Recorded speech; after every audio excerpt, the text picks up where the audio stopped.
Ipasok niyo na ang batang iyan sa institusyon pagkatapos ng kasal, Tita Aurora. Hindi pwedeng habang buhay tayong magtitiis sa isang batang baliw. At yang si Winnie, ibabalik ko siya sa putikan kung saan siya galing. Ang mga salitang yun ni Isabela ay parang mga talim na bumaon sa puso ni Winnie habang siya ay nakaluhod sa malamig at makintab na sahig ng engrandeng sala. Sa likuran niya, ang 7 taong gulang na si Tiago ay nakasakay. Ang maliliit nitong kamay ay mahigpit na nakakapit sa kanyang balikat habang pilit itong nag-iingay ng mga tunog na siya lang ang nakakaintindi. Ginagawang kabayo ni Tiago ang kanyang yaya, isang laro na tanging kay Winnie lang nito nagagawa dahil sa labis na pagtitiwala. Dahan-dahang gumalaw si Winnie, tinitiis ang kirot sa kanyang mga tuhod at ang bigat ng bata. Habang sa kabilang panig ng silid ay masayang nagtatawanan ang kanyang amo na si Alejandro, ang ina nitong si Doña Aurora, at si Isabela. Ang bango ng mamahaling pabango ni Isabela ay humahalo sa amoy ng pawis ni Winnie, isang amoy ng pagsasakripisyo na tila hindi kailanman mapapansin ng mga taong nasa paligid niya. Tinitiis ko ang lahat, Tiago, bulong ni Winnie sa kanyang isipan. Ang kanyang lalamunan ay nanunuyo at tila may nakabarang tinik. Kahit gawin niyo akong alipin, kahit yurakan niyo ang pagkatao ko, huwag niyo lang ilayo sa akin ang batang ito. Ngunit ang tadhana ay sadyang mapaglaro. Biglang tumayo si Isabela. Ang kanyang mga takong ay lumilikha ng matatalas na tunog sa marmol na sahig habang papalapit siya kay Winnie. May dala itong 2 pulis na kanina pa pala naghihintay sa labas. Sandali lang, Isabela. Ano ang ibig sabihin nito? Gulat na tanong ni Alejandro, bagaman hindi siya lumapit para tulungan si Winnie na makatayo. Dahil masyado kang mabait, Alejandro, niloloko ka na ng babaeng ito. Maarteng sagot ni Isabela bago lumingon sa mga pulis. Sige na, kapkapan niyo siya. Sigurado akong nasa kanya ang nawawala kong diamond necklace na nagkakahalaga ng 3 milyon. Nanlaki ang mga mata ni Winnie. Pilit niyang ibinaba si Tiago na nagsimula ng magwala at sumigaw dahil sa takot sa mga estranghero. Hindi po totoo yan. Wala po akong kinukuha, Ma'am Isabela. Parang awa niyo na. Hindi nakinig ang mga pulis. Sa harap ng lahat, hinablot nila ang suot na apron ni Winnie. Doon, mula sa maliit na bulsa ng kanyang kupas na uniforme, ay dahan-dahang lumabas ang isang nagniningning na kwintas.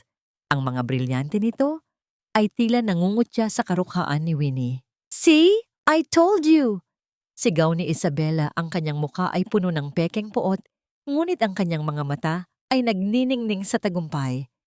Isang magnanakaw ang nag-aalaga sa anak mo, Alejandro. Gusto mo bang lumaking kriminal ang batang yan dahil sa impluwensya ng babaeng ito? Tumingin si Winnie kay Alejandro. Nagmamakaawa. Naghahanap ng kahit katiting na pagtitiwala. Ngunit ang nakita niya lang sa mga mata ng lalaking lihim niyang minamahal ay ang matinding pandidiri. Ang dating paghanga ni Alejandro sa pag-aalaga ni Winnie sa kanyang anak ay napalitan ng puot. "Hindi ko akalain na magagawa mo ito, Winnie," malamig na sabi ni Alejandro. "Matapos kitang kupkupin dito, ganito pa ang isusukli mo?"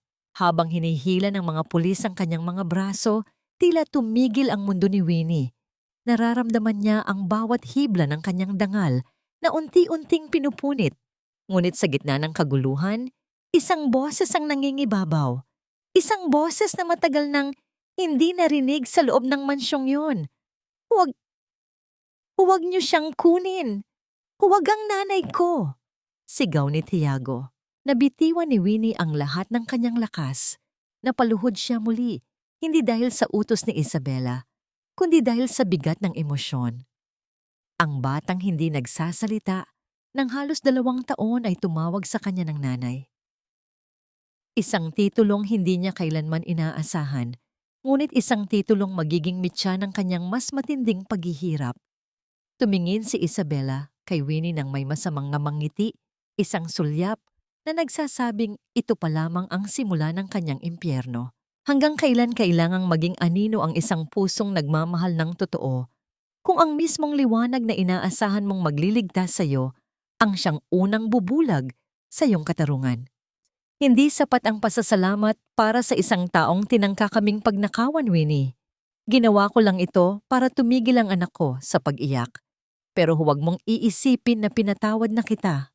Ang boses ni Alejandro ay parang hanging amihan na may dalang talim ng yelo, tumatagos sa manipis na duster na suot ni Winnie habang nakatayo siya sa loob ng library. Hindi makapaniwala ang dalaga na sa kabila ng lahat ng pag-aalaga niya, ang tingin sa kanya ng lalaking hinahangaan niya ay isang kriminal na pinalaya lang dahil sa awa.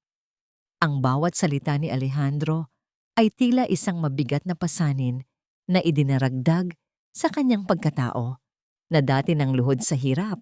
Lumapit si Isabela. Ang kanyang mga kamay ay dahan-dahang humahaplos sa braso ni Alejandro habang ang kanyang mga mata ay nakatitig kay Winnie nang may halong panunuya at tagumpay. Isang mapait na ngiti ang namutawi sa kanyang mga labi bago siya nagsalita nang may tonong tila siya ang pinakamabait na tao sa mundo. Masyado kang ambitious, Winnie. Akala mo ba dahil tinawag kang mama ni Tiago ay magiging bahagi ka na ng pamilyang ito? Utang mo sa amin ang buhay mo at ang kalayaan mo ngayon. Kaya heto ang deal. Dahil nawala ang kwintas ko at hindi mo naman mababayaran ang 3 milyong piso, mananatili ka rito bilang isang buim na walang sweldo. Gagawin mo ang lahat ng ipag-uutos ko mula sa paglalaba hanggang sa paglilinis ng banyo, hanggang sa masabi kong bayad ka na. Wala kang choice kundi ang pumayag, kundi ay itutuloy namin ang kaso at mabubulok ang pamilya mo sa Leyte dahil sa kahihiyan. Tiningnan ni Winnie ang kanyang mga palad na puno ng kalyo. Naalala niya ang kanyang amang may sakit at ang mga kapatid na umaasa sa bawat sentimong ipinapadala niya. Ang utang na loob na ito ay parang isang kadena na nakapulupot sa kanyang leeg, na sa bawat paghinga niya ay lalong humihigpit. Wala siyang ibang nagawa, kundi ang tumango ng dahan-dahan, habang ang mga luha ay pilit niyang ikinukubli sa loob ng kanyang mga mata. Nagsimula ang kalbaryo ni Winnie sa sumunod na mga araw. Sa loob ng 20 oras bawat araw, siya ay naging isang anino sa loob ng mansyon.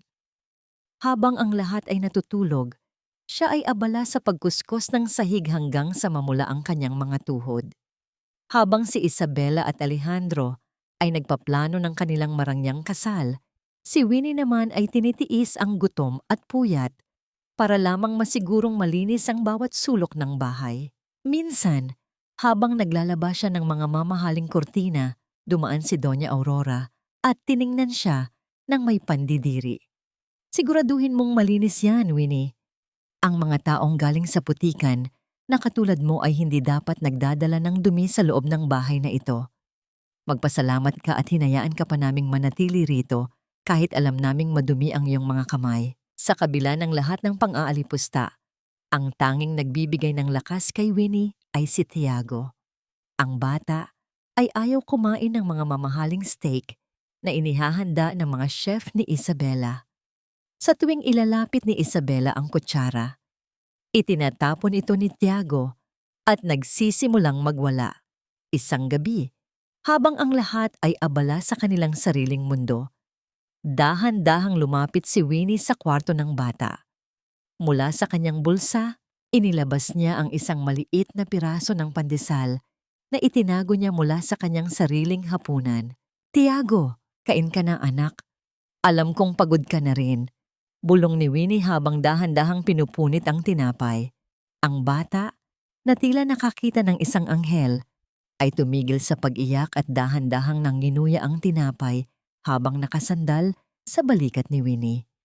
Ang init ng katawan ng bata at ang mahigpit nitong yakap ang tanging bagay na nagpapaalala kay Winnie na siya ay tao pa rin, na mayroon pa ring nagmamahal sa kanya sa gitna ng mundong puno ng kalupitan.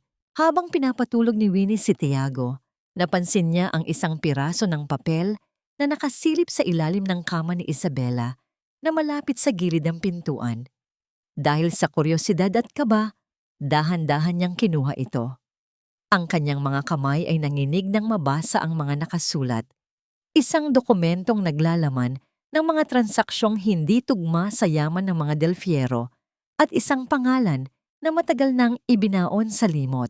Ano ang lihim na itinatago ni Isabela sa likod ng kanyang mga mamahaling alahas at mapanlinlang na ngiti? At hanggang kailan titiisin ni Winnie ang pagiging alipin bago tuluyang gumuho ang kanyang mundo sa bigat ng mga sikretong kanyang natuklasan? Akala mo ba, sa pagpipinta niyo ng batang yan, magiging kauri ka na namin? Kahit anong kulay ang itambak mo sa papel, Winnie, ang kulay ng balat mo ay mananatiling mantsa sa mansyong ito. Ang bawat salita ni Isabela ay parang mantsa ng tinta na kumakalat sa puting papel ng katahimikan sa loob ng garden. Nakatayo si Winnie. Ang kanyang mga kamay ay puno ng kulay mula sa katas ng mga bulaklak at lanta ng kape na ginamit nila ni Tiago para magpinta. Dahil walang budget para sa art supplies ni Winnie, ginamit niya ang kanyang pagiging malikhain para lamang maipakita sa bata ang ganda ng mundo. Tiningnan ni Winnie ang kanyang mga daliri na may bahid ng kulay kape at lila. Sa harap niya, si Tiago ay nakangiti, isang bihirang liwanag na tila isang himala sa gitna ng malamig na mansyon. Ang bata, na dati ay laging nakayuko at walang kibo, ngayon ay may hawak na brush at pilit na iginuguhit ang mukha ng isang babaeng may malambot na mata. Alam ni Winnie na siya ang iginuguhit nito. "Hayaan niyo na po kami, ma'am. Hindi naman po kami nakakaabala sa inyo." Mahinahong sagot ni Winnie, bagaman ang kanyang puso ay pumipintig sa kaba. Ang dokumentong nahanap niya kagabi ay nakatago sa loob ng kanyang bra. Ramdam niya ang bawat kanto ng papel na tumutusok sa kanyang balat. Isang paalala ng panganib na kanyang hawak. Mula sa malayo, sa balkonahe ng ikalawang palapag, nakatitig si Alejandro. Hawak niya ang isang baso ng alak, ngunit hindi niya ito iniinom. Ang kanyang paningin ay nakapako sa 2 taong nasa garden. Nakikita niya ang pagbabago kay Tiago. Ang kanyang anak, na dati ay parang isang saradong libro, ay unti-unti nang bumubukadkad sa ilalim ng pag-aaruga ng isang babaeng tinawag niyang magnanakaw. May kung anong kirot sa dibdib ni Alejandro, isang halong pagsisisi at paghanga na pilit niyang itinatanggi. Dahan-dahang bumaba si Alejandro at lumapit sa kanila. Ang tunog ng kanyang mga sapatos sa damuhan ay sapat na para tumigil ang lahat. "Tiago," tawag niya. Ang boses ay hindi na kasing lamig ng dati. Ipinakita ni Tiago ang kanyang gawa. Isang makulay na larawan ng isang babaeng nakangiti sa ilalim ng araw. "Mama," bulong ng bata habang nakaturo kay Winnie. Nanigas ang buong paligid. Ang mukha ni Isabela ay nagbago mula sa pagiging mapang-api tungo sa isang matinding puot na tila lalamon sa lahat. "How dare you? Alejandro, nakikita mo ba ito? Nilalason ng babaeng ito ang utak ng anak mo. Pinipilit niyang maging ina sa batang hindi naman sa kanya. Isabela, tumigil ka." Putol ni Alejandro. Ang kanyang mga mata ay nananatiling nakatitig sa guhit ng anak. Lumapit siya at hinawakan ang balikat ni Tiago, ngunit ang kanyang tingin ay sandaling lumipat kay Winnie. May isang segundong nagtagpo ang kanilang mga mata.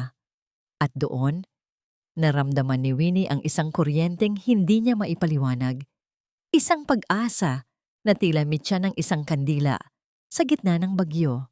Ngunit ang mitsyang iyon ay mabilis na hinipan ng sumunod na pangyayari. Pagpasok nila sa loob ng mansyon, habang abala si Alejandro sa isang tawag sa trabaho, hinablot ni Isabela ang braso ni Winnie at kinaladkad ito patungo sa library. Ang silid ni Alejandro. "Akala mo ba hindi ko alam ang ginagawa mo? Alam kong pumasok ka sa kwarto ko kagabi, Winnie. Alam kong may kinuha ka." Bulyaw ni Isabela. Ang kanyang mga kuko ay bumaon sa balat ni Winnie. "Ibigay mo sa akin ang papel na yon bago ko tuluyang ipakaladkad ang pamilya mo sa Leyte patungo sa kulungan." Sa gitna ng kanilang pagtatalo, bumukas ang pinto. Nakatayo doon si Alejandro, ang kanyang muka ay puno ng kalituhan at galit. Anong ginagawa niyo rito sa silid ko? At ano ang ibibigay mo sa kanya, Winnie? Napatingin si Winnie kay Isabela at pagkatapos ay kay Alejandro.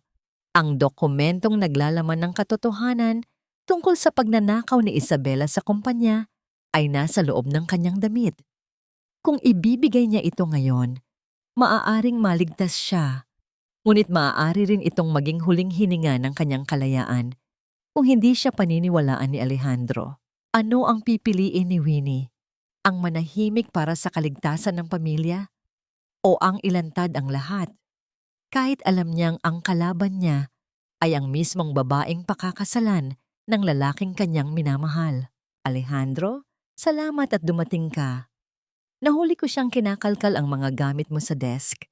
Balak niyang i-leak ang mga confidential files ng kumpanya sa mga kalaban natin. Ang boses ni Isabela ay pumailan lang sa loob ng library, puno ng pekeng takot at pangangatog.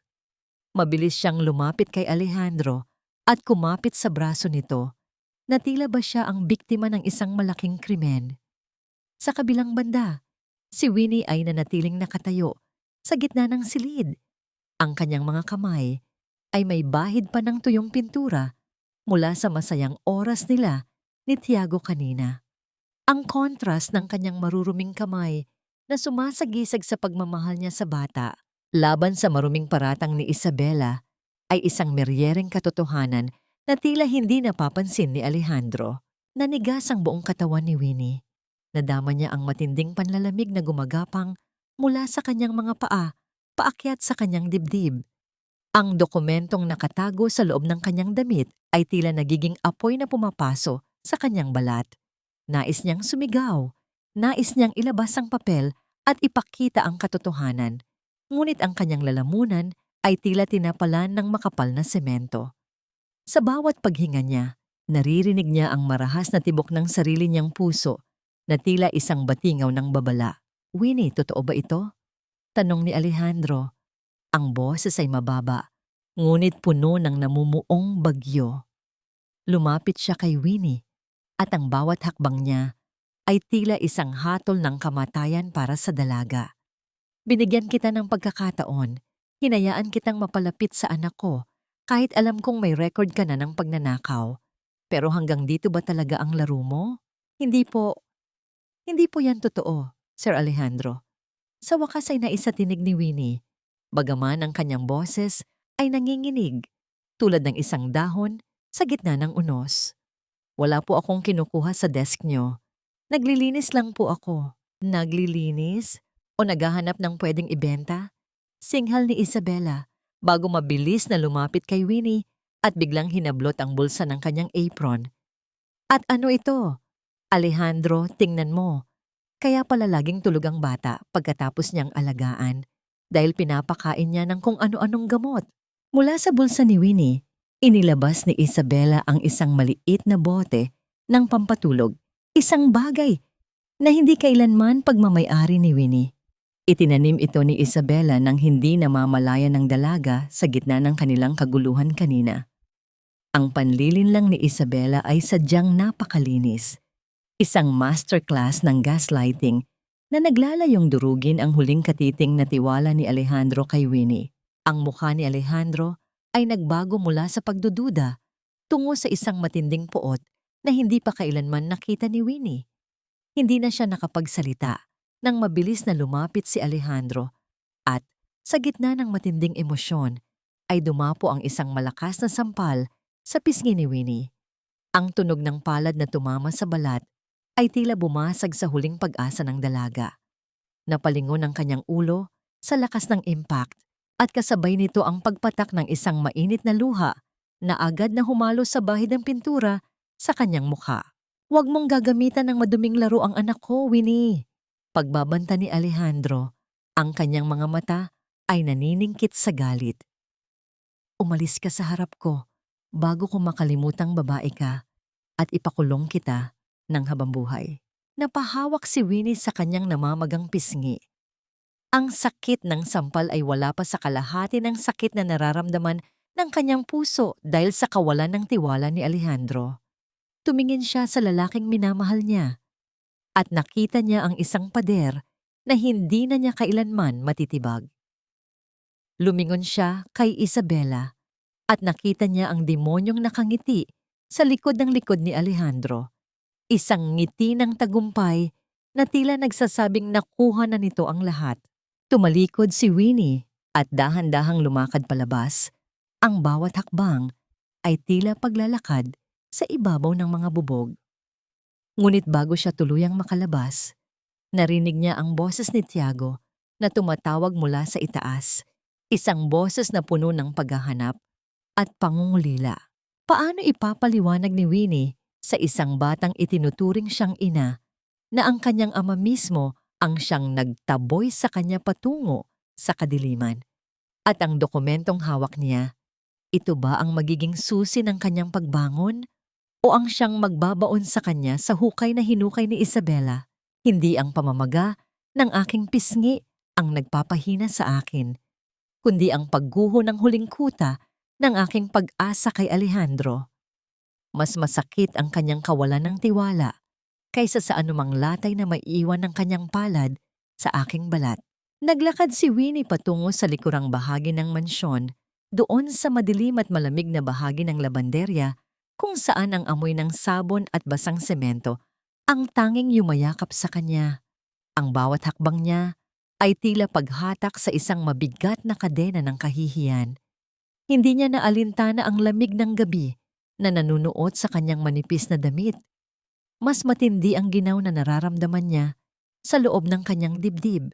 Habang ang liwanag ng mansyon ay nagmumula sa mga engrandeng chandelier sa sala, ang tanging tanglaw ni Winnie ay ang malamlam na bumbilya sa quarters ng mga katulong. Sa sulok ng silid, nakaupo ang matandang si Lola Epifania. Ang kanyang mga mata, bagaman binalot na ng puting ulap ng katarata at hindi na nakakakita, ay tila may kakayahang tumagos sa kaluluwa ng sinumang kausap. Naririnig ng matanda ang bawat hikbi na pilit itinatago ni Winnie, ang bawat singhot na tila isang pagsuko sa malupit na tadhana. Ang mga kamay ni Lola Epifania, na kulubot at tila mga ugat ng matandang puno, ay dahan-dahang kumapa sa hangin hanggang sa mahawakan niya ang nanginginig na balikat ni Winnie. Huwag mong ubusin ang iyong mga luha sa isang taong bulag sa katotohanan. Anak, bulong ni Lola Epifania. Ang boses ay malalim at tila galing sa ilalim ng lupa. Ang sugat sa pisngi ay naghihilom, ngunit ang sugat ng isang pusong pinagkaitan ng katarungan ay lalong lumalalim habang tumatagal. Alam ko ang bigat na dala mo, sapagkat nakita ko na ang aninong yan noon pa man. Napatitig si Winnie sa matanda. Ano pong ibig ninyong sabihin, Lola? Bakit tila kilalang kilala ninyo ang pait na nararanasan ko ngayon? Dahan-dahang hinaplos ni Lola Epifania ang mukha ni Winnie. Ang kanyang mga daliri ay huminto sa bahaging namumula pa rin dahil sa sampal ni Alejandro. Si Isabela. Hindi siya ang unang nagdala ng dilim sa bahay na ito. Ang kanyang mga mata ay katulad ng mga mata ng isang taong nakita ko maraming taon na ang nakalilipas. Ang pangalang Monteclaro na ipinagmamalaki niya ay isang marangyang takip lamang sa isang mabahong lihim. May mga dokumentong hindi lamang tungkol sa kumpanya ang itinatago niya. Winnie, may mga buhay na nasira bago pa man dumating ang iyong pagkakataon. Sa gitna ng kanilang pag-uusap, biglang bumukas ang pinto at pumasok si Isabela. Ang kanyang mga takong ay lumikha ng matatalas na tunog sa semento, isang tunog na tila nagmamarka ng kanyang teritoryo. May hawak siyang isang baso ng alak at ang kanyang mukha ay puno ng isang ngingiti na tila isang demonyong nagwagi sa isang pustahan. Tumingin siya kay Lola Epifania nang may halong pandidiri bago ibinaling ang paningin kay Winnie. Ang drama niyo talagang mga dukha nagkakaisa sa hirap at sa ingay. Pangungutya ni Isabela. Winnie, siguraduhin mong bukas na bukas ay nakaligpit na ang lahat ng gamit ni Lola Epifania. Ipapadala ko na siya sa isang home for the aged sa kabilang bayan. Masyado na siyang matanda para sa mansyong ito at masyado na siyang maraming alam na hindi naman totoo. Hindi niyo po pwedeng gawin yan. Dito na tumanda si Lola Epifania. Sigaw ni Winnie. Ang kanyang galit ay unti-unting pumapalit sa kanyang takot. Ngunit bago pa makasagot si Isabela, dahan-dahang tumayo si Lola Epifania at humarap sa direksyon ng boses ni Isabela. Kahit walang paningin, tila nakita ni Isabela ang isang kapangyarihan sa matanda na nagpaurong sa kanya ng isang hakbang. "Maari mo akong itapon kahit saan, Isabela," sabi ni Lola Epifania nang may katatagan. "Ngunit ang anino ng iyong kahapon ay hindi mo kailanman matatakasan. Alam ko kung saan nanggaling ang perang ginamit mo para maging isang Monteklaro at alam ko kung sino ang tunay na nagmamay-ari ng kwintas na ibinibintang mo sa batang ito." Nabitawan ni Isabela ang kanyang baso at ang tunog ng pagkabasag ng kristal sa sahig ay tila isang babala ng paparating na unos. Namutla ang kanyang mukha at sa isang sandali, ang maskara ng isang perpektong funyan ay bahagyang nahuwad. Sino nga ba si Isabela bago siya naging isang Monteklaro? At anong lihim ang itinatago ni Lola Epifania na sapat na para yanigin ang buong pundasyon ng pamilya Del Fierro? Ang bawat patak ng ulan sa labas ng bintana ay tila mga luhang hindi ko mailabas. Malamig, malungkot, at walang katapusan. Ngunit sa gitna ng unos na ito, ang tanging nagpapanatili sa aking init ay ang munting hininga ng batang nasa aking piling. Madilim ang buong mansyon ng Del Fierro, tanging ang mga kidlat na gumuguhit sa kalangitan ang nagbibigay ng panandaliang liwanag sa loob ng silid ni Tiago. Nakaupo si Winnie sa tabi ng kama ng bata. Ang kanyang katawan ay pagod na pagod mula sa maghapong pagtatrabaho. Ngunit ang kanyang diwa ay nananatiling gising para bantayan ang bawat paggalaw ng bata. Ang hangin na pumapasok mula sa bahagyang nakabukas na bintana ay may dalang amoy ng basang lupa at lamig. Isang paalala na ang mundo sa labas ay kasing gulo ng kanyang buhay sa loob ng mansyong ito. Sa halip na matulog, dahan-dahang hinaplos ni Winnie ang buhok ni Tiago. Nagsimula siyang humuni, isang lumang oyayi na itinuro sa kanya ng kanyang ina sa Leyte. Ang kanyang boses, bagaman mahina at may bahid ng puyat, ay puno ng isang uri ng pag-ibig na hindi kayang bilhin ng salapi. Ito ay isang himig na naglalayong, magpaamo sa mga halimaw ng takot na madalas bumubulag sa isipan ni Tiago. Sa bawat nota ng kanyang kanta, tila uwent-unting kumakalma ang paghinga ng bata hanggang sa ang mga maliliit nitong kamay na dati ay nakakuyom ay dahan-dahang bumukas at nanalaitay ang katahimikan. Hindi alam ni Winnie na sa may pintuan nakatayo si Alejandro. Kanina pa siya doon, nakasandal sa hamba ng pinto. Pinapanood ang isang eksenang hindi niya inakalang makikita sa ilalim ng kanyang bubong. Ang galit na naramdaman niya noong nakaraang araw dahil sa sampal ay unti-unting natutunaw, pinalitan ng isang matinding pagkalito. Nakikita niya ang kanyang anak, ang batang hindi niya mahawakan nang matagal nang hindi ito nagwawala, na ngayon ay payapang nakasandal sa isang babaeng tinawag niyang magnanakaw. Ang liwanag ng isang munting lampara sa sulok ay tumatama sa mukha ni Winnie na nagpapakita ng isang kagandahang hindi nagmumula sa make-up kundi sa isang busilak na kaluluwa. Ang kanyang mga mata ay nakapikit habang kumakanta at sa isang sandali, nakita ni Alejandro ang isang imahe ng katapatan na hindi niya nakikita kay Isabela. May kung anong puwersa ang nagtulak sa kanya para humakbang papasok.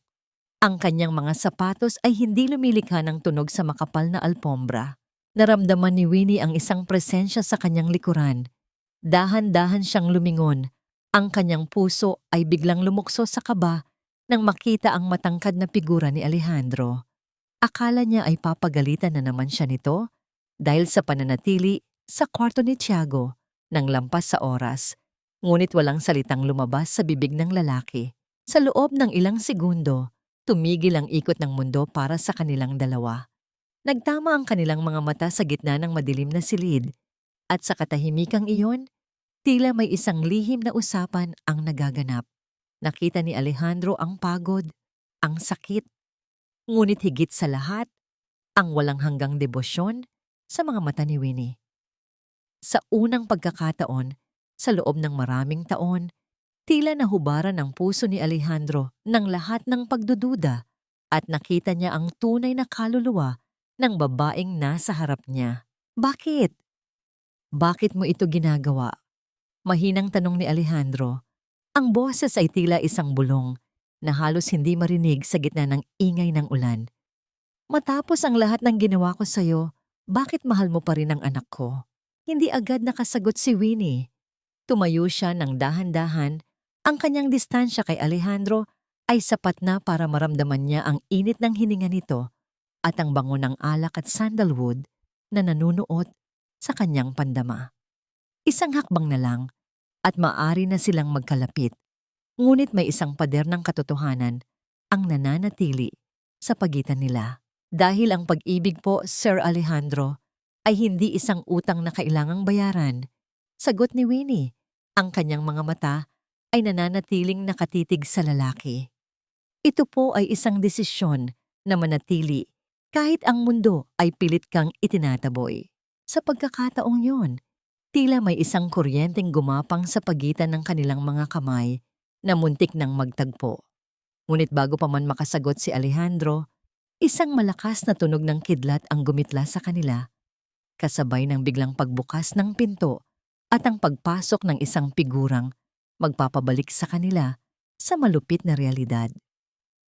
Sino ang pumasok sa silid at anong bagong unos ang dala nito sa umuusbong na damdamin sa pagitan ng amo at ng katulong?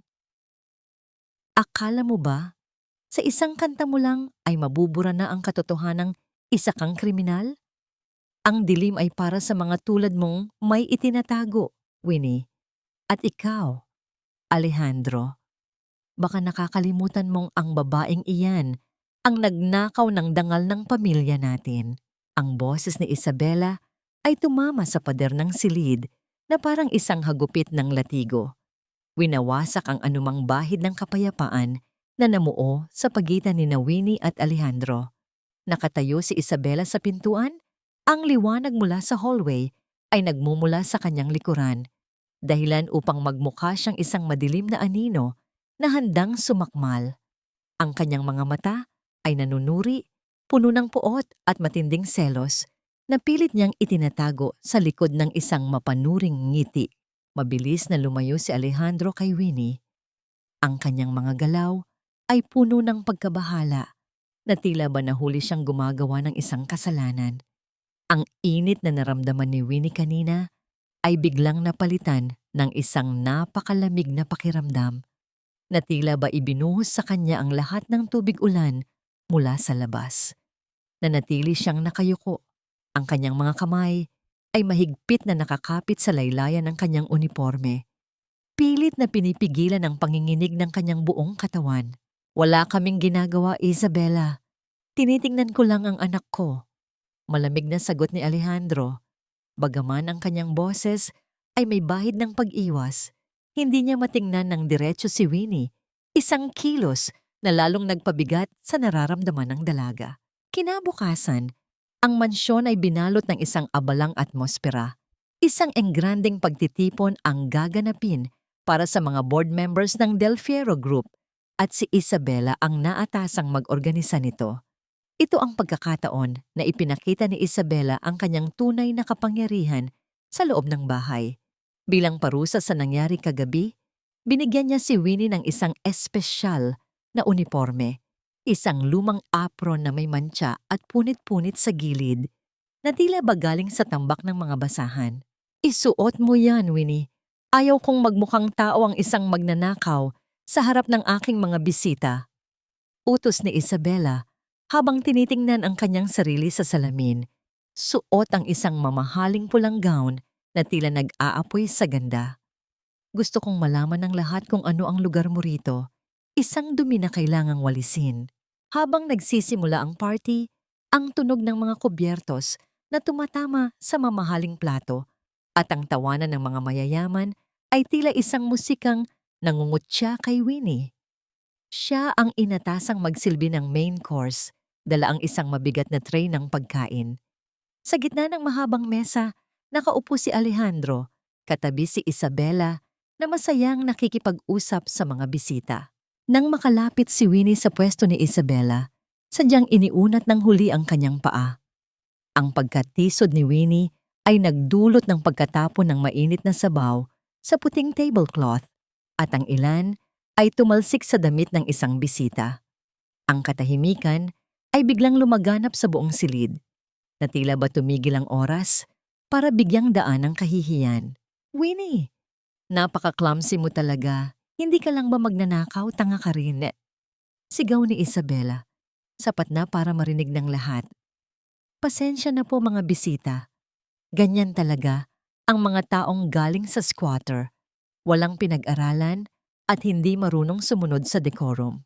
Nakayuko si Winnie habang pilit na pinupunasan ang lamesa gamit ang kanyang nanginginig na mga kamay. Nararamdaman niya ang mga mata ng lahat na nakatingin sa kanya nang may halong awa at pandidiri. Tumingin siya kay Alejandro, umaasang ipagtatanggol siya nito, ngunit nakita niya ang lalaki na nakayuko lang din, tila nahihiyang kilalanin ang kanyang presensya sa harap ng kanyang mga kauri. Sa gitna ng kanyang pagkapahiya, lumapit si Tiago sa mesa. Ang bata ay lumakad patungo kay Winnie at dahan-dahang hinawakan ang kanyang maruming apron. Kinuha ni Tiago ang kanyang sariling panyo at pilit na ipinapahid sa kamay ni Winnie na napaso ng mainit na sabaw. Ang munting kilos na ito ng bata, ang tanging tao na nakakita ng kanyang halaga, ang naging golden moment na nagpaluha kay Winnie. Mama, okay? Bulong ng bata, ang boses ay sapat na para marinig ni Alejandro. Namutla si Isabela. Mabilis niyang itinayo si Tiago at ibinigay sa ibang yaya. Dalhin niyo ang batang yan sa itaas. At ikaw, Winnie, lumayas ka sa harap ko. Bago lumabas si Winnie, narinig niya ang anunsyo ni Isabela sa harap ng lahat. Inaasahan namin ang inyong pagdalo sa aming kasal sa susunod na buwan. At bilang charity work, mananatili si Winnie rito para pagsilbihan kami bilang pambayad sa lahat ng ninakaw niya. Habang naglalakad palayo, napansin ni Winnie ang isang estrangherong lalaki sa labas ng gate na kanina pa nakatitig sa kanya. Ang lalaki ay may hawak na lumang litrato at ang tingin nito kay Winnie ay puno ng pagkilala at takot. Sino ang lalaking nasa labas ng mansyon at anong katotohanan ang dala niya na maaaring bumago sa kapalaran ni Winnie at sa kasinungalingan ni Isabela? Ang titulong ina ay hindi laging isinusulat sa dugo. Kung minsan, ito ay iginiguhit ng mga luhang dumadaloy sa gitna ng hating gabi sa bawat sakripisyong walang nakakakita. Pagkatapos ng gabing puno ng kahihiyan, lumabas si Winnie sa likurang bahagi ng mansyon para itapon ang mga basura mula sa party. Ang lamig ng madaling araw ay dumadapos sa kanyang mga braso, ngunit mas ramdam niya ang panlalamig ng kanyang kaluluwa. Sa may labas ng malaking gate ng mga Del Fierro, naroon pa rin ang lalaking nakita niya kanina. Ang anino nito ay tila isang multo mula sa nakaraan na hindi mapakali. Sino po kayo? Bakit kanina pa kayo rito? Tanong ni Winnie. Ang kanyang boses ay nanginginig dahil sa kaba at pagod. Dahan-dahang lumapit ang lalaki sa rehas ng gate. Ang kanyang muka ay puno ng mga kulubot ng panahon at ang kanyang mga mata ay tila nakasaksi ng maraming trahedya. Huwag kang masyadong magtiwala sa mga nakikita mo sa loob ng mansyong yan, iha. Ang babaeng pakakasalan ni Alejandro, ang Isabela Monteclaro na kilala nyo, ay hindi ang Isabela na nakilala ko sa Leyte noong bata pa kami. Bago pa makapagtanong si Winnie, mabilis na lumakad palayo ang matanda nang makarinig ng mga yabag mula sa loob. Naiwan si Winnie na may baon na bagong katanungan. Leyte? Paanong naging taga Leyte si Isabela kung ang alam ng lahat ay lumaki ito sa Espanya bilang isang aristokrata? Kinabukasan, tila may himalang nagaganap sa silid ni Tiago. Habang sinusuklayan ni Winnie ang bata, dahan-dahan itong humarap sa kanya. Ang mga mata ni Tiago, na dati ay laging walang buhay, ngayon ay tila may ningning ng pag-unawa. Kinuha ng bata ang isang maliit at tuyong bulaklak na napulot nito sa garden at inilagay sa palad ni Winnie. Mama, Winnie, mahal. Malinaw na bigkas ni Tiago. Hindi mapigilan ni Winnie ang pagdaloy ng kanyang mga luha. Niyakap niya ng mahigpit ang bata. Nararamdaman ang munting tibok ng puso nito na tila isang batingaw ng tagumpay. Mahal din kita, anak. Mahal na mahal kita. Bulong niya sa gitna ng kanyang paghikbi. Ito ang kanyang golden moment. Isang tuyong bulaklak na mas mahalaga pa sa lahat ng brilyante ni Isabela. Ngunit ang langit ay biglang nagdilim nang bumukas ang pinto ng may matinding puwersa. Nakatayo doon si Isabela. Ang kanyang muka ay tila isang maskara ng demonyo dahil sa galit. Narinig niya ang lahat mula sa intercom na lihim niyang ipinalagay sa kwarto. Mama? Tinatawag mo siyang mama? Sigaw ni Isabela habang mabilis na lumalapit. Hinablot niya si Tiago mula sa yakap ni Winnie dahilan upang sumigaw sa takot ang bata. Naririnig mo ba ang sarili mo, Alejandro? Pinapabayaan mong palitan ng isang hamak na katulong ang alaala ng iyong yumaon na asawa. Nilalapastangan niya ang posisyon ko. Pumasok din si Alejandro. Ang kanyang mukha ay puno ng kalituhan. Nakita niya ang takot ni Tiago at ang pag-iyak ni Winnie. Ngunit bago pa siya makapagsalita, mabilis na kumilos si Isabela. Lumapit siya sa aparador ni Winnie at itinapon ang lahat ng gamit nito sa sahig. Ito ba ang dahilan kung bakit ka kampante rito? Dahil may alas ka? Sabi ni Isabela habang itinataas ang isang gusot na papel. Nanigas ang buong katawan ni Winnie. Ang dokumentong nahanap niya sa ilalim ng kama ni Isabela, ang ebidensya ng maling transaksyon at ang tunay na pagkakakilanlan nito ay nasa kamay na ngayon ng kanyang kaaway. Nakalimutan niyang itago ito ng maayos dahil sa pagod. Alejandro, tingnan mo ito. Gumagawa siya ng mga pekeng dokumento para sirain ang pangalan ko. Pagsisinungaling ni Isabela habang mabilis na pinupunit ang papel sa harap ni Alejandro. Gusto niya tayong paghiwalayin para siya ang maging reyna sa bahay na ito. Tumingin si Alejandro kay Winnie. Ang kanyang mga mata ay muling binalot ng matinding pagdududa. Winnie, hanggang kailan ka ba titigil sa paggawa ng gulo? Habang pinapanood ni Winnie ang bawat piraso ng papel na nahuhulog sa sahig na parang mga pangarap na nawasak, naramdaman niya ang malamig na titig ni Isabela. Isang ngiti ng tagumpay ang sumilay sa mga labi ng kontrabida. Isang ngiting nagsasabing wala nang paraan para maligtas pa ang dalaga. Ngunit sa gitna ng pagkawasak ng ebidensya, isang bagay ang hindi napansin ni Isabela. Ang matandang lalaki sa gate kanina. May iniwan siyang isang maliit na susi sa ibabaw ng basurahan na kanina lang ay kinuha ni Winnie at itinago sa kanyang bulsa. Ano ang bubuksan ng susing iyon at paano ito magiging sandata ni Winnie ngayong ang lahat ng kanyang alas ay naging abo na sa harap ni Alejandro. Ang asul na tubig ng pool ay tila isang salamin na nagpapakita ng huwad na ningning ng buhay mayaman. Ngunit sa ilalim nito ay nagtatago ang isang madilim na balak na handang lumamon sa isang inosenteng buhay. Ang gabi ng pre-wedding celebration ni na Alejandro at Isabela sa mansyon ay puno ng ingay ng tawanan at tunog ng mga basong nag-uumpugan. Ang paligid ng pool ay pinalamutian ng mga puting bulaklak na tila sumisimbolo sa kadalisayan.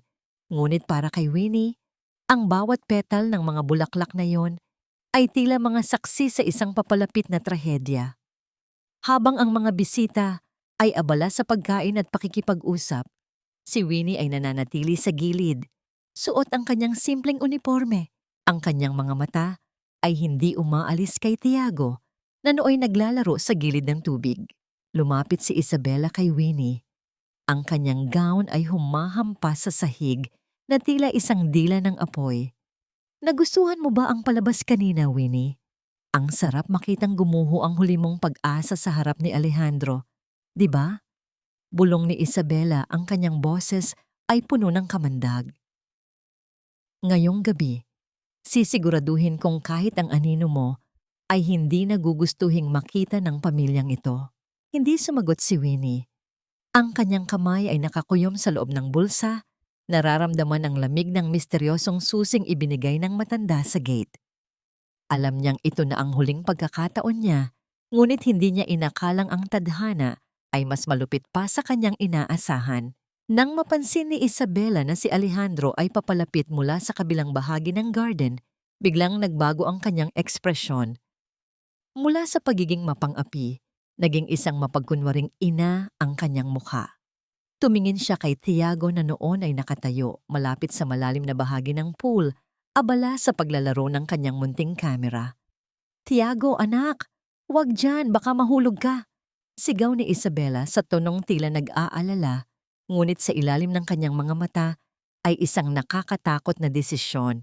Sa isang iglap, habang walang nakakakita, dahil sa ingay ng musika, sadyang ginamit ni Isabela ang kanyang siko para itulak ang bata. Ang katahimikan ng gabi ay biglang nabasag ng isang malakas na pagbagsak sa tubig. Ang asul na tubig ay nagkaroon ng malalaking alon habang si Tiago, na hindi marunong lumangoy, ay nagsimulang magpumiglas at lumubog. Tiago! Sigaw ni Winnie. Hindi siya nagdalawang isip. Hindi niya inisip ang lamig ng tubig o ang kanyang sariling kaligtasan. Tumalon siya sa pool. Ang kanyang uniforme ay agad na bumigat dahil sa tubig. Ngunit ang kanyang puso ay tanging ang kaligtasan lang ng bata ang iniisip.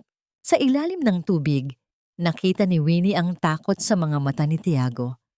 Niyakap niya ang bata at pilit na itinataas ang ulo nito para makahinga.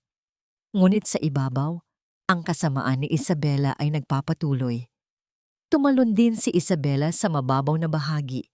Ginulo ang kanyang sariling buhok at damit at nagsimulang sumigaw nang makita ang paparating na si Alejandro. Alejandro! Tulong! Tinulak ni Winnie si Tiago. Gusto niyang patayin ang anak mo. Galing sa boses ni Isabela ang isang matinding akusasyon habang pilit niyang inaagaw si Tiago mula sa mga bisig ni Winnie sa gitna ng tubig. Nang makarating si Alejandro, sa gilid ng pool ang nakita niya ay si Isabela na tila pilit inililigtas ang anak at si Winnie na hawak pa rin ang bata. Ang puot sa mukha ni Alejandro ay tila mas masahol pa sa lamig ng tubig sa pool. Mabilis niyang kinuha si Tiago mula sa tubig habang si Winnie ay naiwang nakalubog sa tubig. Nangangatog ang buong katawan at nakatitig sa lalaking minamahal niya na ngayon ay tinitingnan siya na parang isang halimaw. Umalis ka rito, Winnie. Isinusumpa ko. Hinding-hindi mo na muling makikita ang anak ko. Sigaw ni Alejandro habang yakap ang basang-basa at nanginginig na si Tiago. Naiwang mag-isa si Winnie sa loob ng pool, ang kanyang mga luha ay humahalo sa tubig na tila naging libingan ng kanyang dangal. Ngunit sa ilalim ng tubig, bago siya umahon, may isang bagay siyang napansin. Isang maliit na bagay na nagniningning sa ilalim, malapit sa kinalubugan ni Tiago. Ang kamera ng bata. Sino ang paniniwalaan ng amang bulag sa katotohanan? Ang babaeng nagtulak sa bata para maging bida o ang babaeng handang mamatay para iligtas ito? At ano ang nakatago sa loob ng kamera na naiwan sa ilalim ng pool? Huwag mo nang dumiin ang pangalan ng pamilyang ito ng iyong presensya. Simula sa gabing ito, patay ka na sa amin, Winnie. At kung makita man kitang muli na umaaligid sa anak ko, sisiguraduhin kong sa kulungan ang tuloy mo. Ang mga salitang iyon ni Alejandro ay mas matalim pa sa bawat patak ng ulan na tumatama sa balat ni Winnie. Nakatayo siya sa labas ng malaking gate ng mansyon, basang-basa ang manipis na uniforme. at walang suot na tsinelas. Ang putik sa kalsada ay nanunuot sa pagitan ng kanyang mga daliri sa paa. Isang malamig na paalala ng kanyang muling pagbabalik sa kahirapan.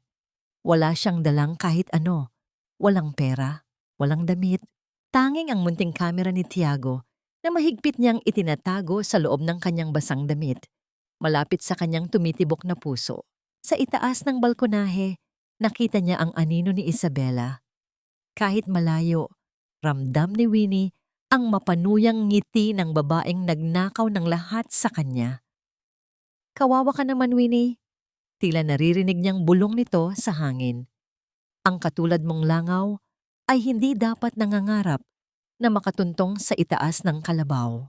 Ang mas masakit ay ang ingay na nagmumula sa loob ng mansyon. Naririnig ni Winnie ang paghagulgol ni Tiago. Ang bata ay nakakulong sa kanyang silid. Pilit na sinusuntok ang pinto habang isinisigaw ang pangalan ni Winnie. Bawat kalabog ng pinto ay tila isang saksak sa dibdib ni Winnie. Nais niyang tumakbo pabalik. Nais niyang gibain ang gate para lamang yakapin ang bata at sabihing hindi niya ito iniwan. Ngunit ang dalawang gwardiyang nakatayo sa harap niya ay tila mga estatwang walang awa. Parang awan niyo na. Ang bata. Kailangan ako ni Tiago. Pagsusumamo ni Winnie, ang kanyang boses ay halos lamunin ng ingay ng kulog.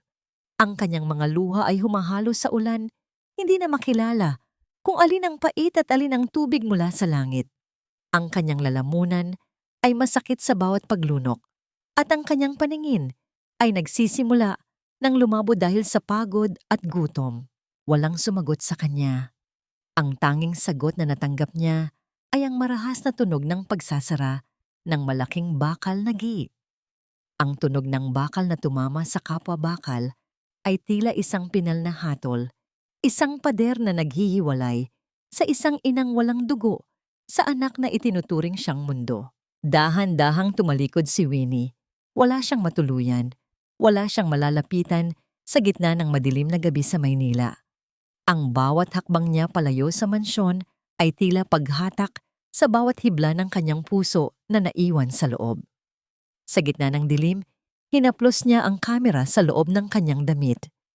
Ito na lang ang tanging pag-asa niya. Ang susing ibinigay ni Lola Epifania ay nasa kanyang bulsa rin, isang mabigat na metal na tila nagbibigay sa kanya ng dahilan para hindi sumuko. Habang naglalakad siya sa ilalim ng ilaw ng poste na andap-andap, isang katanungan ang paulit-ulit na umaalingaw-ngaw sa kanyang isipan. Paano makakahanap ng hustisya ang isang taong itinuring na basura ng lipunan? Kung ang katotohanan ay nakatago sa ilalim ng malalim na tubig at ang tanging saksi ay isang batang hindi kayang ipagtanggol ang kanyang sarili. Isang hakbang, dalawang hakbang. Hanggang sa ang anino ni Winnie ay tuluyan ng lamunin ng kadiliman ng gabi, dala ang isang lihim na maaring magpabagsak sa isang imperyo o siyang maging sanhi ng kanyang tuluyang pagkawala. Hindi ang hapdi ng sikmura ang pumapatay sa akin habang binabaybay ang daan pauwi sa Leyte, kundi ang katotohanang uuwi akong bigo sa mga taong naghihintay ng aking tagumpay. Bitbit ko ang bawat piraso ng aking nadurog na dangal, tila mga bubog na bawat hakbang ko ay lalong bumaon sa aking kaluluwa. Ang amoy ng alat ng dagat at ang ugong ng makina ng lansa ang tanging kasama ni Winnie sa kanyang pagbabalik sa probinsya. Nakatingin siya sa malayo, sa mga alon na tila nagtatangkang burahin ang mga bakas ng kanyang mapait na karanasan sa Maynila. Ang bawat hampas ng tubig sa gilid ng bangka ay nagpapaalala sa kanya ng mga sampal at pang-aapi na kanyang tiniis. Ngunit sa kabila ng lahat, mahigpit pa rin niyang hawak ang munting kamera ni Tiago at ang misteryosong susi mula kay Lola Epifania. Nang makarating siya sa kanilang munting kubo sa Leyte, sinalubong siya ng kanyang ina nang may mga matang puno ng pag-aalala at pagmamahal. Walang tanong, walang sumbat.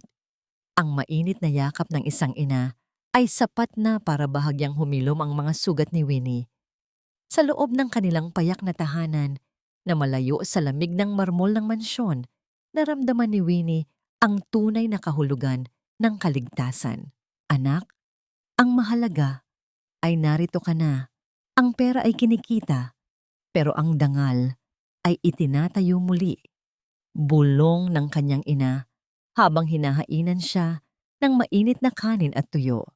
Ito ang kanyang golden moment, ang pagkilala na sa kabila ng pagiging basura sa mata ng mga Del Fierro, siya ay nananatiling hiyas sa kanyang sariling pamilya. Ginamit ni Winnie ang misteryosong susi para buksan ang isang lumang baul na itinago ni Lola Epifania sa ilalim ng kanilang hagdanan noong huli itong umuwi sa probinsya.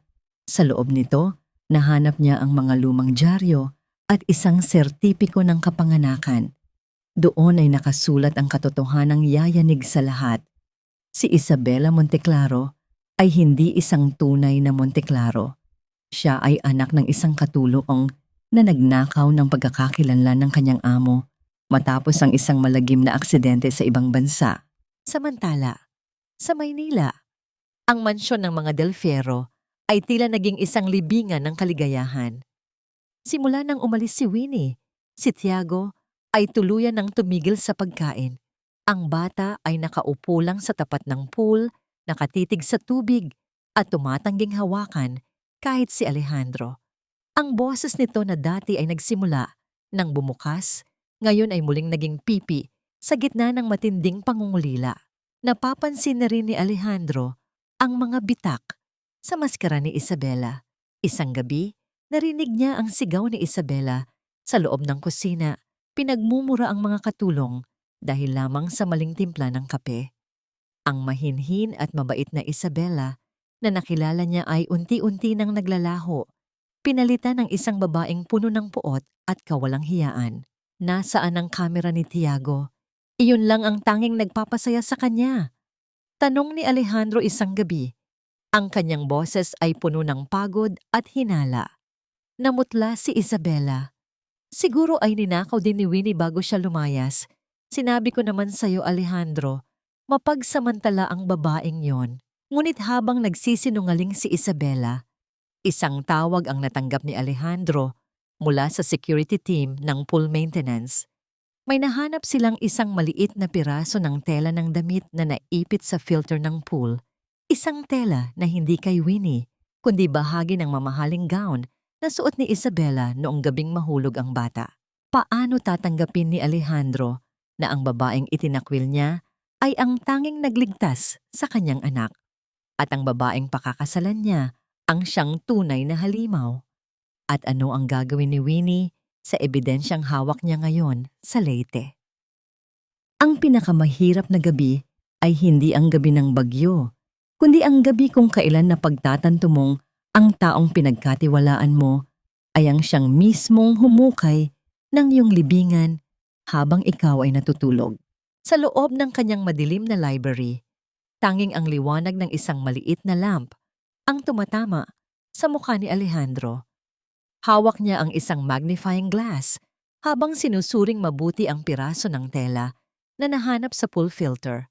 Ito ay isang hibla ng mamahaling sutla na may kulay ginto, ang eksaktong tela ng gown na isinuot ni Isabela noong gabing muntik ng malunod ang kanyang anak.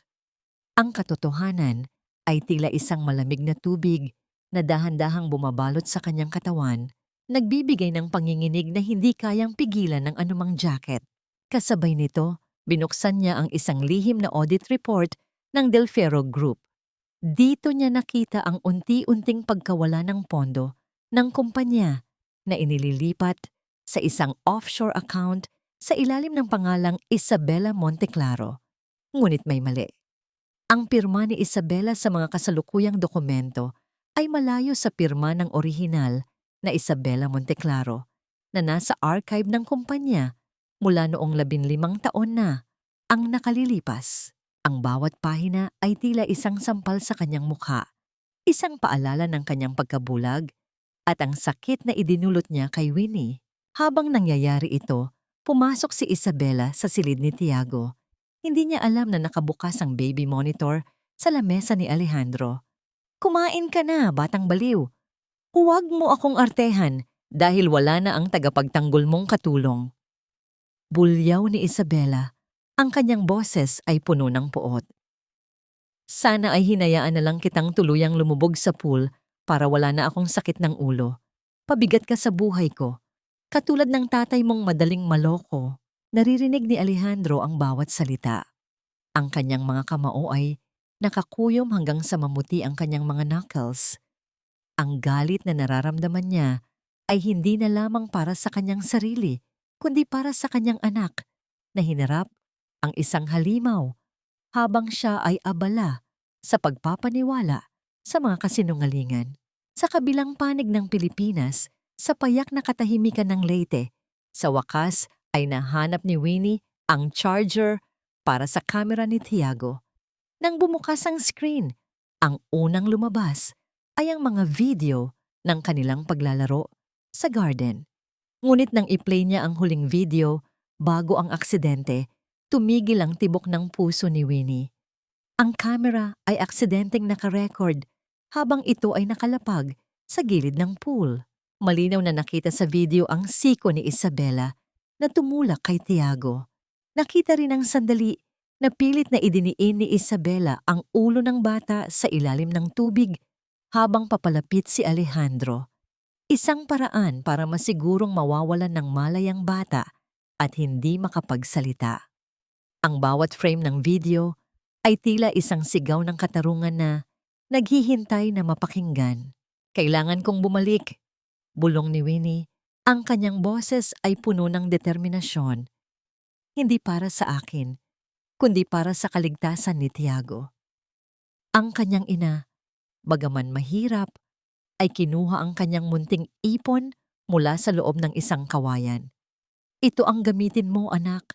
Ipaglaban mo ang bata. Ipaglaban mo ang iyong dangal. Ito ang golden moment ng kabanatang ito. Ang sakripisyo ng isang inang nagbibigay ng huling sentimo para sa katarungan ng kanyang anak. Bumalik si Winnie sa Maynila, hindi na bilang isang aliping yumuyuyuko, kundi bilang isang babaeng may dalang sandata ng katotohanan. Habang nasa biyahe, nakatanggap siya ng isang tawag mula sa isang hindi kilalang numero. Winnie, kailangan mong magmadali. Ang boses sa kabilang linya ay galing kay Lola Epifania, na tila hinihingal. Nalaman na ni Isabela na alam mo ang sikreto niya. Nagpadala siya ng mga tao para pigilan ka bago ka makarating sa mansyon. Napatingin si Winnie sa bintana ng bus. Isang itim na sasakyan ang kanina pa sumusunod sa kanila. Tila isang aninong handang sumakmal sa anumang pagkakataon. Sino ang mga taong ipinadala ni Isabela? At makakarating ba si Winnie sa mansyon bago pa tuluyang maisakatuparan ang plano ng kontrabida na itakas ang yaman ng mga Del Fierro? Ngayong araw, Winnie, ay ang huling pagkakataon na makikita mo ang sikat ng araw sa labas ng rehas. Dahil sa mundong ito, ang pera ko ang batas. At ang isang katulad mong basahan ay walang puwang sa altar ng mga Del Fierro. Ang boses ni Isabela sa kabilang linya ng telepono ay puno ng ngit-ngit habang ibinibigay ang huling utos sa kanyang mga tauhan. Ngunit sa loob ng mansyon, sa gitna ng mga puting rosas at mamahaling dekorasyon para sa kanilang kasal, si Isabela ay nakasuot ng isang napakagandang trahe de boda. Ang puting tela ng kanyang gown ay tila sumisimbolo sa isang kadalisayang wala sa kanyang kaluluwa. Sa harap ng salamin, tinitingnan niya ang kanyang sarili na parang isang reyna. Hindi alam na ang kanyang kaharian ay gawa lamang sa buhangin na unti-unti nang tinatangay ng agos. Sa labas ng gate, isang tricycle ang huminto. Bumaba si Winnie. Suot ang kanyang simpleng damit mula sa Leyte. Pagod mula sa mahabang biyahe, ngunit ang kanyang mga mata ay nagniningning sa determinasyong hindi kayang tapatan ng anumang alahas. Ang kanyang buhok ay medyo gulo at ang kanyang balat ay may bakas ng alikabok mula sa kalsada. Ngunit sa bawat hakbang niya patungo sa mansyon, dama ang bigat ng katarungang dala niya. Hindi ka pwedeng pumasok, Winnie. Utos ni Ma'am Isabela na huli ka na. Sigaw ng gwardiya habang pilit siyang hinaharangan. Ngunit sa hindi inaasahang pagkakataon, bumukas ang pinto ng mansyon at lumabas si Alejandro. Ang kanyang muka ay hindi mababakas ng anumang emosyon, ngunit ang kanyang mga mata ay nakapako kay Winnie. Sa likuran niya ay si Doña Aurora at ang ilang mga bisitang opisyal na dumalo para sa pre-wedding cocktail. Papasukin niyo siya, malamig na utos ni Alejandro. Naglakad si Winnie sa gitna ng engrandeng sala. Sa harap ng mga taong dati ay humamak sa kanya. Nakita niya si Isabela na pababa ng hagdan. Hawak ang laylayan ng kanyang gown. Ang mukha ay biglang namutla nang makita ang dalaga. Alejandro, bakit mo pinapapasok ang magnanakaw na yan? Sigaw ni Isabela. Ang kanyang boses ay nanginginig sa takot na pilit ikinukubli ng galit. Hindi sumagot si Winnie. Sa halip, inilabas niya ang munting kamera ni Tiago at ikinonekta ito sa malaking screen sa sala na dapat sana ay magpapakita ng pre-wedding video ni na Alejandro at Isabela. Ang katahimikan sa loob ng mansyon ay tila isang mabigat na kumot na bumabalot sa lahat. Ang tanging tunog na naririnig ay ang mabilis na paghinga ni Isabela at ang mahinang tibok ng puso ni Winnie. Nang magsimula ang video, ang lahat ay napasinghap. Malinaw na nakita sa screen ang bawat detalye ng krimen ni Isabela sa pool. Ang malupit na pagtulak, ang paglubog ng ulo ni Tiago, at ang pagpapanggap ni Isabela nang makita si Alejandro. Hindi pa natatapos ang video. Muling nagplay ang isang audio recording mula sa susing nahanap ni Winnie, ang boses ng tunay na ina ng orihinal na Isabela Monteclaro na nagpapatunay sa pagnanakaw ng identidad na ginawa ng kasalukuyang Isabela. Ito ba ang babaeng pakakasalan mo, Alejandro? Tanong ni Winnie. Ang boses ay mahinahon, ngunit bawat salita ay may bigat ng katotohanan. Ang babaeng handang pumatay ng bata para sa pera? Gumuho ang mundo ni Isabela sa harap ng lahat. Sinubukan niyang sumugod kay Winnie. Ang kanyang mukha ay parang isang halimaw na nawalan ng maskara. Sinungaling ka. Peke ang video na yan. Alejandro, maniwala ka sa akin. Ngunit bago pa man niya mahawakan si Winnie, dalawang opisyal ng pulisya na kanina pa pala tinawagan ni Alejandro ang pumasok sa mansyon. Ang tunog ng mga posas na inilalabas ay tila ang pinal na musika para sa kasal na hindi kailanman magaganap. Isabela Monteclaro, o kung sino ka man talaga, ikaw ay arestado sa kasong frustrated murder, theft of identity, at malaking pagnanakaw sa pondo ng Del Fierro Group. Anunsyo ng pulis. Habang kinakaladkad si Isabela palabas ng mansyon, ang kanyang mga sigaw ng pagmura at pagmamakaawa ay umalingaw-ngaw sa buong paligid, hanggang sa ang tunog ng sirena ng pulis ay unti-unting lumayo at nawala sa katahimikan. Tumingin si Alejandro kay Winnie. Ang kanyang mga mata ay puno ng pagsisisi, isang lalaking nawalan ng lahat ng kanyang pride. Lumapit siya. Nais hawakan ang kamay ni Winnie, ngunit dahan-dahang umatras ang dalaga. Ang sugat ng nakaraan ay hindi basta-basta naghihilom sa isang paliwanag lang. Winnie, patawarin mo ako, bulong ni Alejandro. Ang boses ay basag. Sa itaas ng hagdan, lumabas si Tiago. Nang makita niya si Winnie, tumakbo ang bata pababa nang walang pag-aalinlangan. Mama Winnie!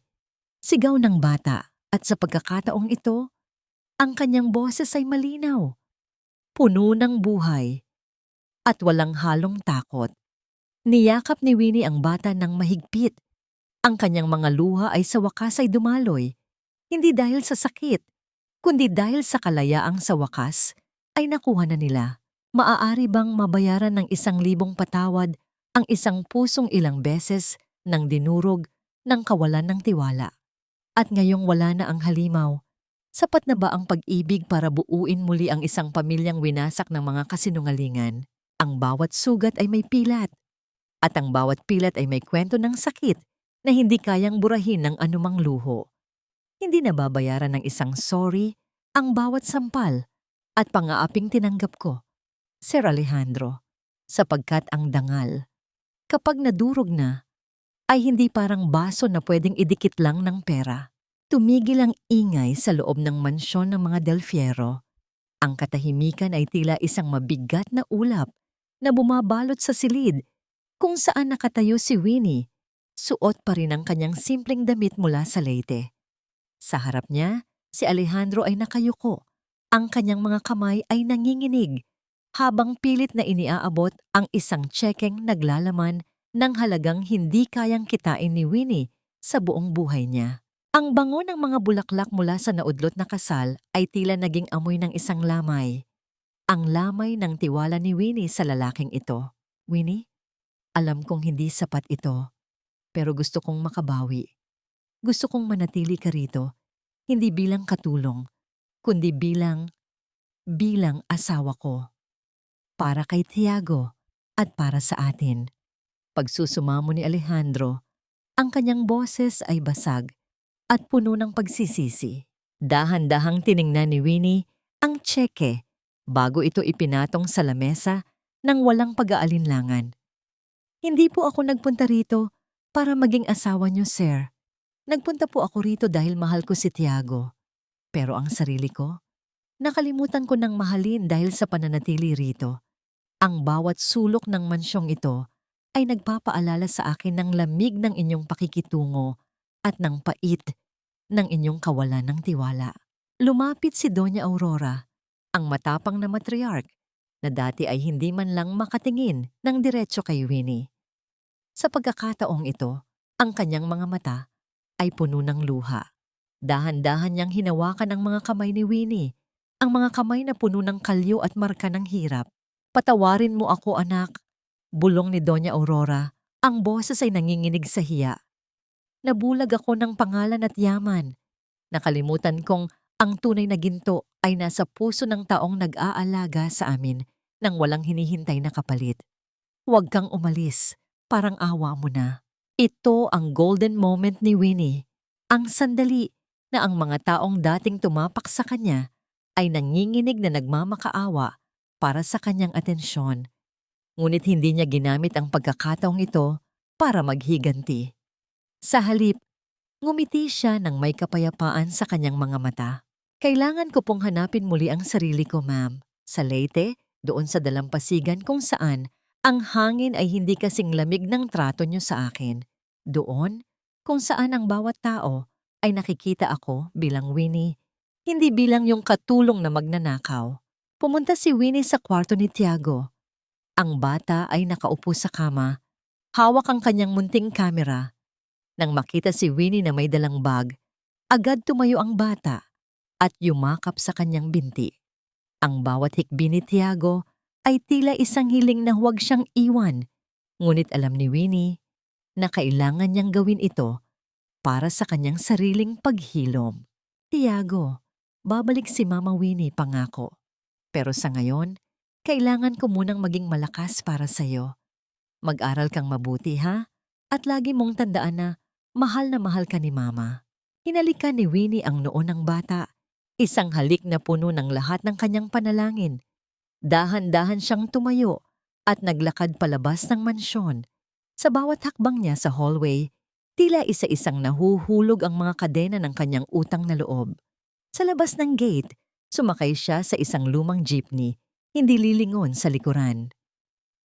Naiwan si Alejandro na nakatayo sa tapat ng gate, pinapanood ang paglayo ng sasakyan na nagdadala ng tanging babaeng tunay na nagmahal sa kanyang pamilya.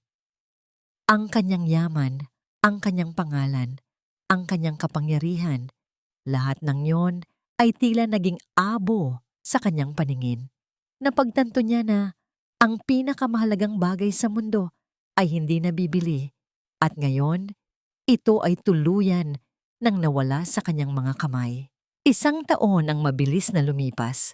Sa isang maliit na baryo sa Leyte, isang bagong silid-aralan para sa mga batang may espesyal na pangangailangan ang formal na bubuksan. Ang pangalan ng school? Ang Pangako ni Tiago. Sino ang mahiwagang donor ng paaralang ito? At mayroon pa bang puwang ang pag-ibig sa pagitan ng 2 taong pinaghiwalay ng isang malalim na bangin ng pagkakamali at sakit?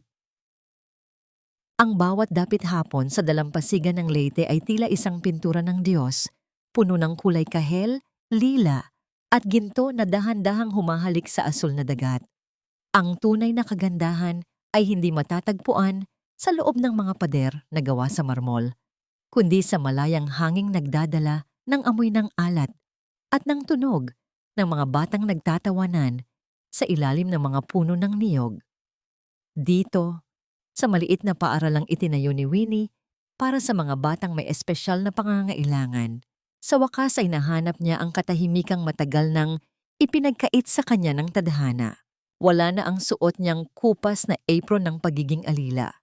Ngayon, suot ni Winnie ang isang simpleng puting blusa na sumasagisag sa kanyang malinis na simula.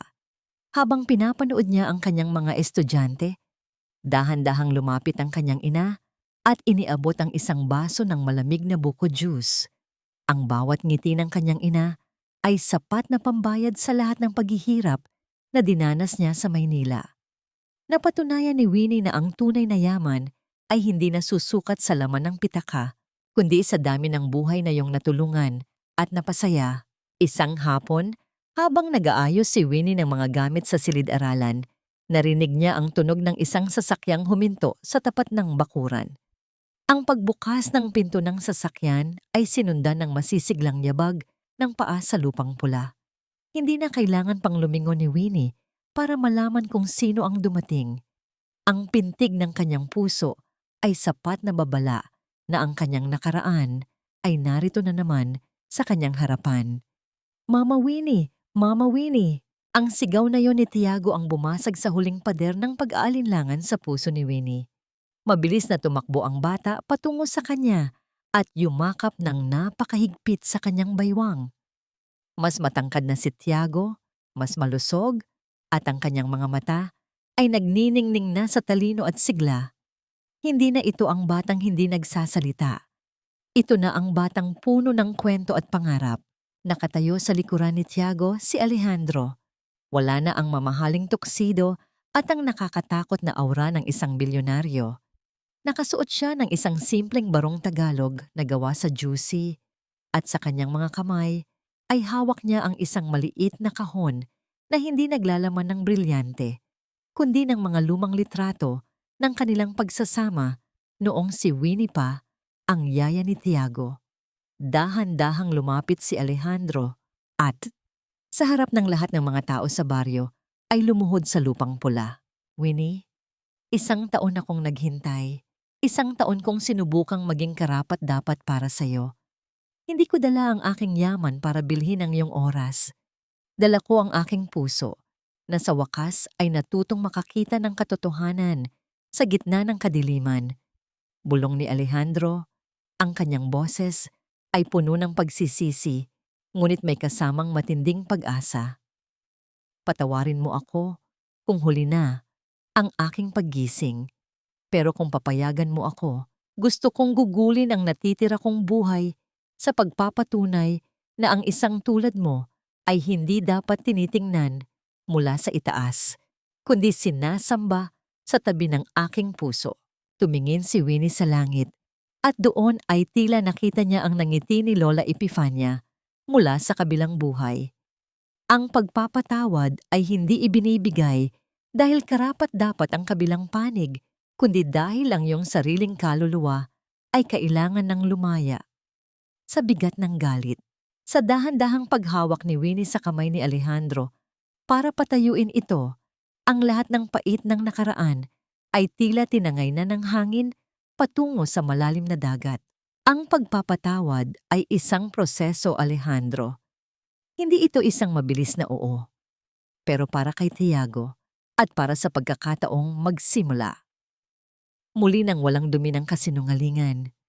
"Handa akong subukan," sagot ni Winnie nang may malambot na ngiti.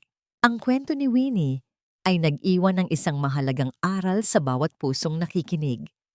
Ang tunay na pamilya ay hindi nabubuo sa pamamagitan ng dugo o ng pirma sa kasal, kundi sa lalim ng sakripisyo at sa tibay ng pagmamahal na kayang tumagal sa gitna ng pinakamalakas na bagyo.